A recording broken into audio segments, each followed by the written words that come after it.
Greetings, everyone, and welcome to part 2 of our in-depth look at the complete series of Eerie, Indiana. Well, today we carry on with disc number 2 from the 5-disc DVD set, which contains episodes 4 through 7. Plenty more weirdness awaits today on the Multimedia Chronicles.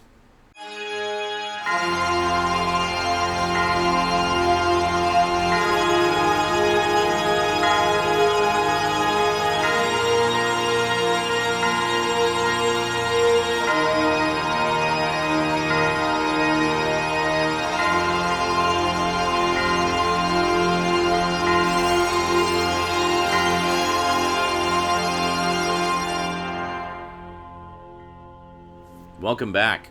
So episode 4 is entitled The Losers, and it basically entails what happens to all those things in our daily lives that mysteriously go missing, that we never see again, vanished without a trace. Well, in Eerie, there's an explanation for that. Yes, because as our story opens, Marshall's talking about how just certain things just kind of keep vanishing, and the biggest thing that goes vanishing in the opening scene there is his dad's briefcase, which was an anniversary gift from his mom, and, well, his wife, and also, Marshall's mom, his wife, his dad's wife, you know what I mean, anyway, and it had a secret formula in it as well for yet another strange thing that he was working on at Things Incorporated. So Marshall and Simon decide to investigate. They get the idea that maybe there's something to these items going mysteriously missing. For example, what they personally experience is they're working on a model kit of this sort of lobster cyborg creature, and they're putting together the model. Looks good. And they're supposed to, they're trying to put together the final piece, which is his other claw, which is holding an airplane, and the piece is missing.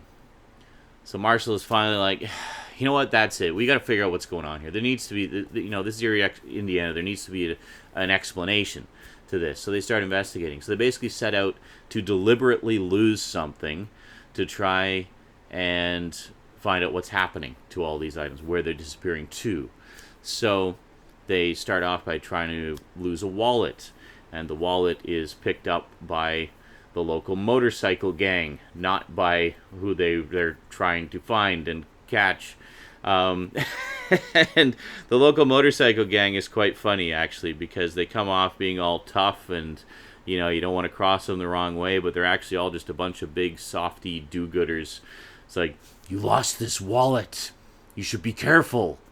Someone might have taken it, and it's just like, and then they drive off, and he's like, let's head downtown. I thought I saw a sign for a lost puppy. It's just funny. Anyway, so they carry on with their plan to try to get something lost, and eventually hit on the idea of putting Marshall into a trunk. And they're like, aha, luggage. Luggage always goes missing. So they put Marshall in a trunk in the hopes of enticing who or whatever it is to lose him, basically. So needless to say, this time they take the bait, and Simon just catches a glimpse of a guy carting off the trunk with Marshall in it, tries to follow him, tries to catch him, finds the guy, but the luggage is gone. The guy's just like, oh, what are you talking about? I didn't see any luggage. Just like, I saw you carrying it. It's like, no, maybe you were wrong, blah, blah, blah. So then Simon has to investigate on his own to find out where the heck Marshall disappeared to. So he continues investigating. Meanwhile, Marshall discovers that there's actually this whole secret operation going on that's a part of maintaining the economy, where basically it's government-sanctioned lost items. It's the Bureau of Lost, as it's called. And it's run by this old fella who's, kind of almost like an accountant type, and he has this list of, an itemized list of things that they need to go and make lost. And then there's another guy who goes out in the field and actually tracks down all these items and brings them back. And the whole idea is that, well, if things didn't get lost, like the entire economy would collapse. We have to, make these things go missing. So that, if people just had things forever, they would never buy any new things, or they just keep things until they wear out, and rather than buying a replacement sooner. And there is an inherent logic to the procedure here, but yeah. So anyway, very funny episode. It's one of the lighter, sort of goofier episodes. It's just kind of a madcap investigation. As Marshall and Simon are trying to figure out what's going on, and Simon's trying to find Marshall, and then they're trying to recover their dad's. They find the briefcase in the Bureau of Lost, but the Bureau of Lost won't let them take it because it's supposed to be lost. So, so there's all of this craziness and whatnot going on. It's a really fun episode. It's always actually been one of my favorites of the early episodes. And I have to mention, the fellow who runs the Bureau of Lost and his assistant are played by veteran character actor Henry Gibson, plays the old accountant type, and other veteran character actor Dick Miller plays Al, his assistant out in the field. You will definitely recognize these guys. You would probably remember Henry Gibson most from The Burbs, where he played what's his face, the crazy doctor guy. The one who was Tom Hanks' neighbor, and he was suspected there was something weird going on there. Yeah, that guy. Dick Miller, you may most remember from just a small part, but a memorable one, where he was the pawn shop owner in the original Terminator. So, yeah. These are totally that guys, where you've seen them in so much stuff, you would immediately recognize them. But another example of seeing familiar faces showing up in Eerie. So good stuff. I love you get quite a parade of notable character actors in this show, and it's great if you're a fan of character actors like I am. It's always a treat to see these guys. What is going on out there? I'm about to come in like a wrecking ball. Sorry, they're actually, they finished rebuilding the balconies. Now they're painting all over the place outside the building, and I guess they just got around to my side. Anyway, carrying on, episode 5 is called Scariest Home Videos, and it's the Eerie, Indiana Halloween episode. Now, this being Eerie, Indiana, a Halloween episode here is going to be something amazing. Wow, can you just stop with the beeping, please? I waited until they were done before I carried on. Okay, so in this one, Simon and Marshall have to look after Simon's little brother, who's they're both over at Marshall's watching scary movies and kind of getting ready for Halloween. This is one of my favorite preparation scenes at the beginning of the episode, actually, where Marshall is loading up their backpack. It's Halloween night. They know that there's going to be serious weirdness going on, so they want to go out and investigate and just see whatever they can see. So they're preparing for a night of absolute hell. So Marshall's loading up the backpack. Simon's got the checklist of all the stuff they need, and he's going through it, reading off the items, and he reads off an item. Marshall goes check and puts it in. But he gets to 3 items in particular. He says, moist towelettes? And Marshall says, in case we get egged, and puts them in. And then he says, bug spray? And he says, in case we get bugged, puts that in. Clean underwear?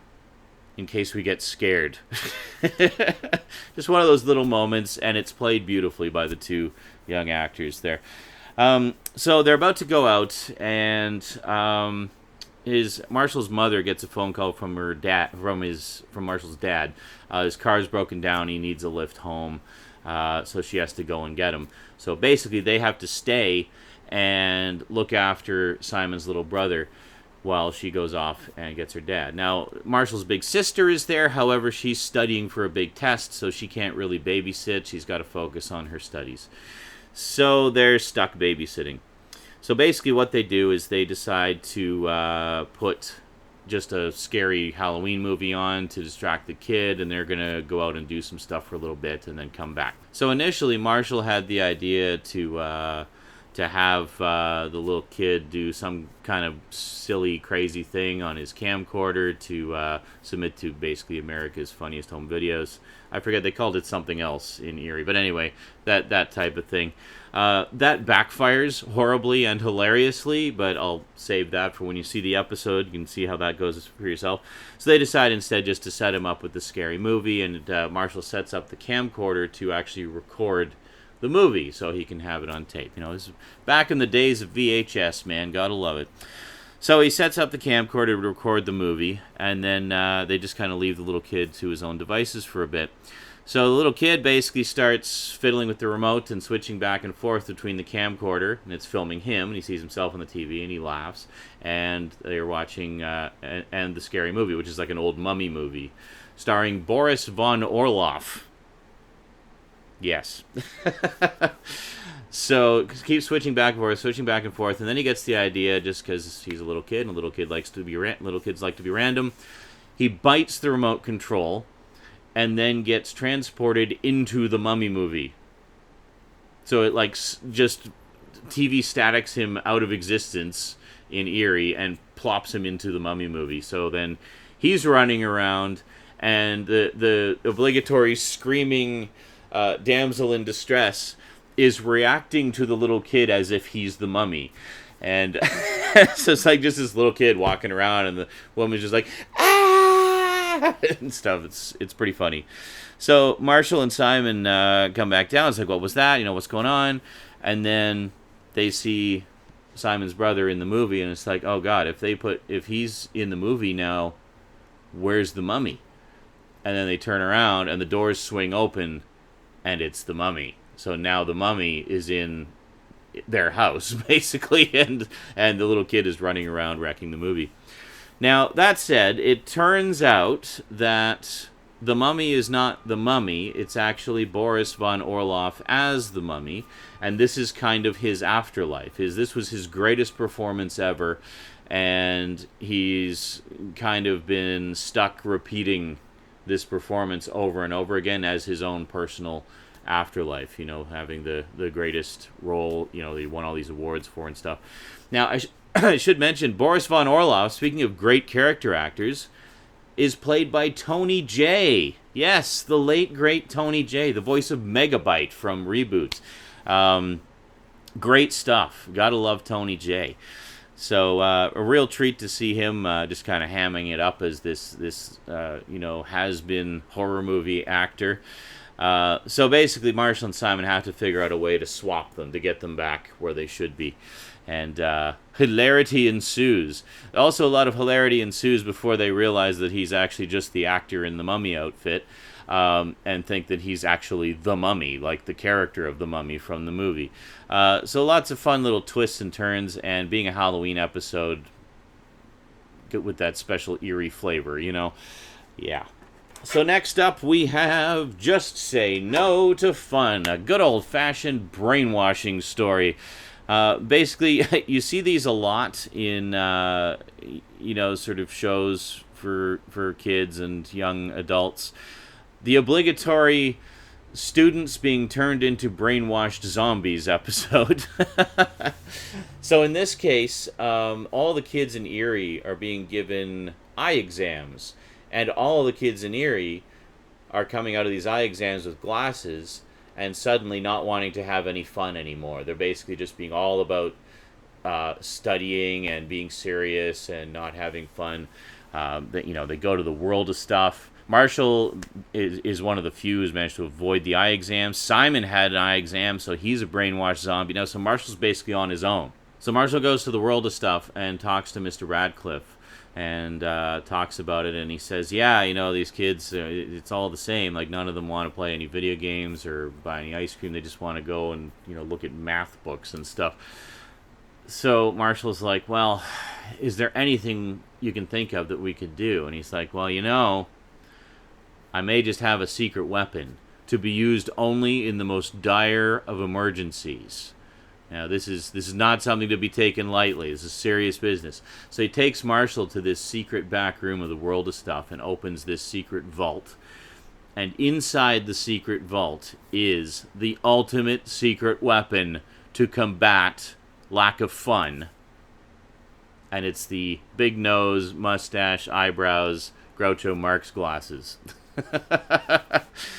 So that is the big counteraction to the glasses that are basically brainwashing them. So I should mention the actress playing the eye examiner, this sort of tall, skinny, almost bird-like woman.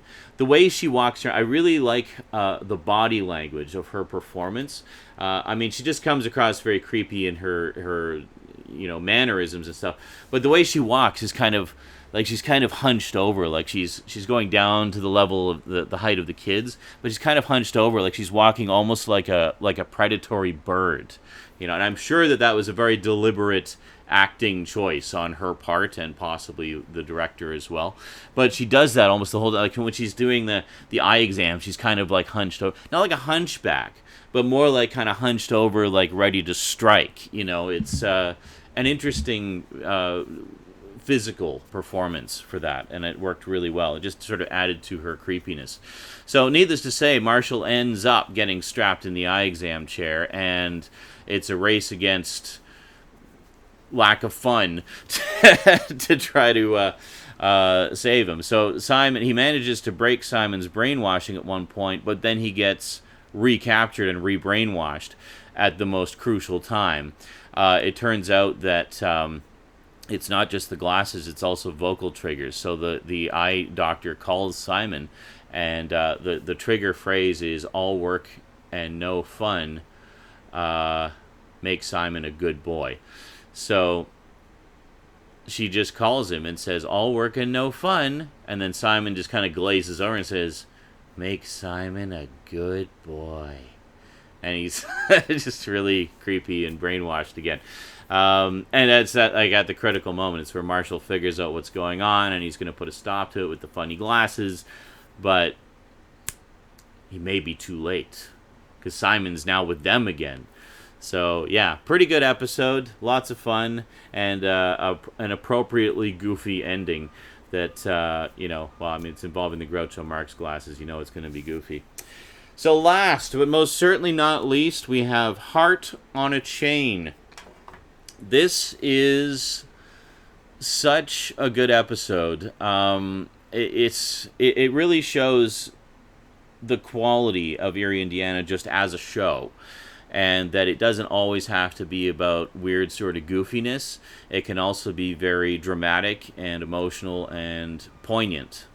So in this episode, Marshall and his friend Devin, who we've never heard about before, but anyway, his friend Devin are quite smitten with the new girl at school, this lovely young girl named Melanie, who's just come to Eerie from out of town, and she's very sweet, very nice. She's got a heart condition though, so all the kids are instructing, don't have her do any strenuous activity at recess or whatever, because she's got a bit of a heart condition. She's actually waiting for a heart donor to have a heart transplant. By the way, the actress who plays Melanie, Danielle Harris, is the same actress who played the little girl in Halloween 4 and 5. So she was like the main sort of protagonist in those two. So kind of interesting, because I knew she looked familiar from somewhere, and I looked her up and I was like, oh yeah, that's her. So yeah, kind of cool. So this would have actually been around the same time that she did Halloween 4 and 5. Maybe a little bit after, I think. But yeah, pretty cool. So anyway, Devin is very much the kind of almost like a James Dean type, and in his case, it's not fast cars, it's skateboards. He likes to skateboard and do tricks and stuff. And they both, Marshall and Devin, kind of have a friendly rivalry for Melanie's affections. I mean, they're good friends and such. They both like her, but it's kind of like gentlemanly, like they're I mean, there's no way they would not be friends over this. So, they carry on. They're both kind of courting her in their own little ways, sending her presents and stuff like that. And then what ends up happening is Devin actually gets killed in a car accident. He's skateboarding in the middle of the street, and there's this milk truck comes along, and he doesn't see it, and it runs him over and kills him. So at the same time, Melanie gets rushed off to the hospital saying, "Oh, they found a donor. They found a donor for the heart transplant." And it's Devin, of course. I mean, you know that. It's just too big a coincidence. So she ends up getting Devin's heart. And then it becomes an issue of, well, with Devin gone, Marshall and Melanie start to see each other. Kind of first boyfriend, first girlfriend, first kiss, all that good stuff. But every time they start to get close, her heart starts palpitating quite rapidly, like almost to the point of having a heart attack. And what it is it's because it's Devin's heart, because Devin also likes her, and still, even though he's dead, he can't let go. So it's quite a deep and emotional episode. It's all about, this is really heavy stuff for a kid's show, It's all about death and loss and letting go, and it's got some very poignant, dramatic, almost tear-jerking moments, and just some fantastic performances from both Omri Katz, who of course plays Marshall, and Daniel Harris playing Melanie. These two young actors really just get those emotions and the complexity of those feelings that the characters are having, and fantastic, just a really good episode. And directed by Joe Dante, by the way. So anytime you see his name show up in the director's credit, you're in for a treat. Another one who directed a lot of episodes actually was Bob Balaban, who you may know from Seinfeld, or he played the NBC executive that greenlit the Seinfeld pilot back in about halfway through the series. Well, he's also quite an accomplished director. He's directed a lot of stuff. If you look him up on IMDb, you'll see a huge list. Actually, a longer list, I think, of directing credits than of acting credits. But he's done a little bit of both. But he's quite a good director. And I've noticed that whenever you see Bob Balaban or Joe Dante in the director's credits, and that makes up about half the episodes of the series, by the way, you're in for a treat, because both of them do some really, really cool stuff with the show. Wow. Okay, I had a lot to say about this batch of episodes. Apparently, well, it's a good 4 episodes, that's for sure. So just to summarize quickly, we had the Losers, which was about the Bureau of Lost; Scariest Home Videos, which was the Halloween episode; Just Say No to Fun, which is the obligatory brainwash students episode; and then Heart on a Chain, which just rips your heart out and stomps all over it. Great stuff. Alrighty, that is it for this week's look at Eerie, Indiana. We'll continue next week with Disc 3, which will be episodes 8, 9, 10, 11. Episodes 8 through 11. Alright, so we'll do that next week. Until then, quick thank you to my Patreon sponsors, especially Kyle Pellegrini and Get Your Gorgeous On, the always wonderful e-mag maintained by Michelle O'Toole and Simon Hedger. Thank you very much, guys, and we'll see you next time. Until then, thanks for watching, and sayonara.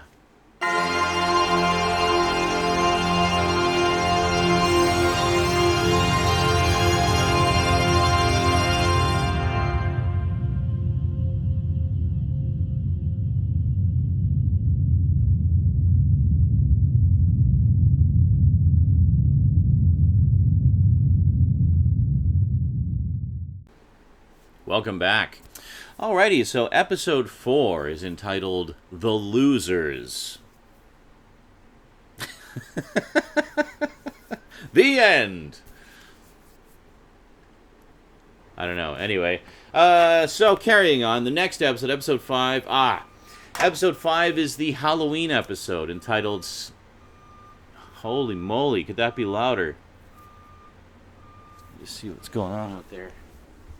It's not that fucking crane, is it? Oh god, it is. It's the fucking crane.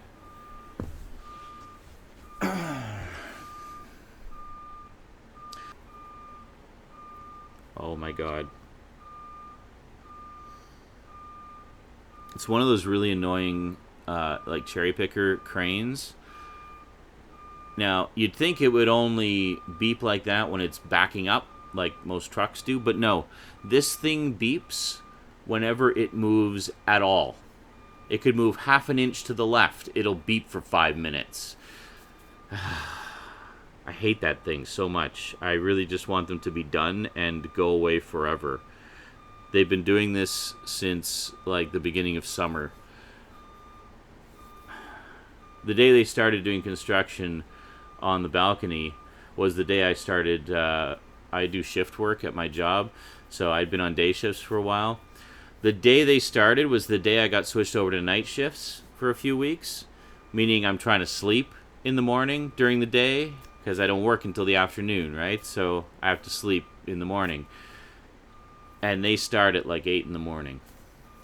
Okay, can you please finish moving so I can talk again? Holy shit. I hate that thing so much. I hate that thing so much.